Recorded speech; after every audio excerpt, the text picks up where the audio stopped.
Vamos a aclarar algo desde el ya. A pesar de que todo el porno dibujado japonés lo llamemos hentai, para evitar ser ridículamente específicos, lo cierto es que narrativamente hablando hay dos tipos de hentai. El hentai que es porno con historia, y el hentai que es una historia con porno. Creo que aquí no tengo que explicar la diferencia, ¿verdad? Y aquí te van dos datos muy curiosos.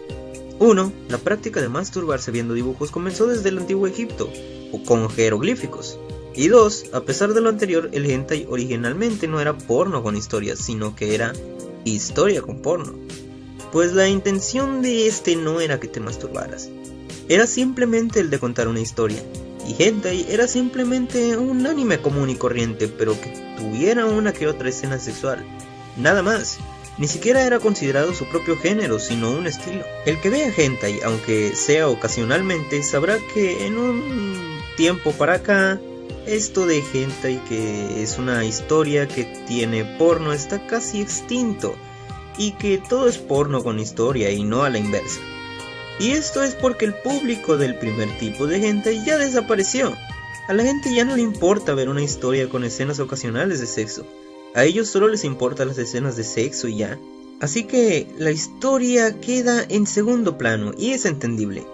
De hecho, la diferencia por la historia es tanta que muchas veces hasta hacen hentai sin contexto alguno y que solo es porno y listo. Pero bueno, antes de seguir con esta larga introducción, aclaremos una segunda y última cosa. Hacer reseñas de hentai no solo para mí, sino para todo el mundo es muy difícil. De hecho, después de la primera pensaba en ya nunca hacerlas, pero me lo han pedido hasta el cansancio, así que decidí seguir intentándolo. La razón de por qué es tan difícil es porque 1. Tienes que estar hablando de un hentai que sea historia con porno en vez de porno con historia para juzgarlo con estándares de calidad del anime. 2. Tienes que hablar de un hentai que es excepcionalmente malo, lo cual de por sí es un reto porque casi todos son muy simples. 3. Tienes que hablar de uno que sea excepcionalmente bueno, lo cual es todavía más difícil. Me han pedido no solo hablar de un hentai que sea bueno, sino que sea bueno como anime y que encima sea un hentai moderno de nuestros tiempos. Pues bien, yo creo que ese fácilmente es Youngland, un manga que es muy bueno, pero yo les hablaré específicamente del OVA animado. Antes de hablar del apartado visual, seguro se estarán preguntando, ¿es Youngland un porno con historia o una historia con porno? Yo diría que lo primero, la historia no es importante aquí, por lo que no encontrarás aquí de un trabajo medianamente intelectual.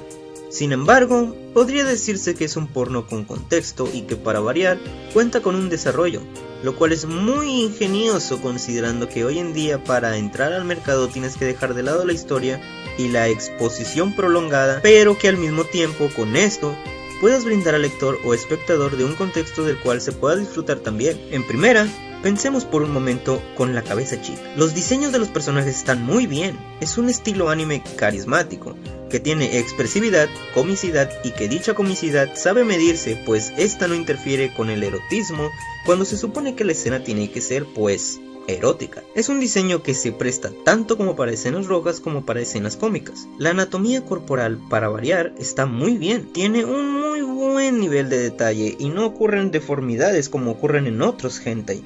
El hentai hoy en día es tan barato que las empresas ya no se preocupan por contratar buenos dibujantes para hacer una anatomía que no dé asco. En parte, esta es la ventaja de que un hentai sea adaptado de un manga y no de un eroge. Otro aspecto que rompe con el hentai convencional es que aquí por lo menos trabajan las excusas que usarán para que los personajes tengan sexo. En el hentai realmente los personajes pueden tener sexo con la excusa que sea, les dé la gana y la verdad no voy a quejarme de eso. Sin embargo, para variar es gratificante que por esta vez los personajes terminen teniendo sexo en base a lo que están conversando para así preguntarse cada vez con qué ocurrencias saldrán los personajes la próxima vez. Y ya que hablamos de conversaciones, creo que lo que más me gusta de esta obra es precisamente los personajes y el diálogo.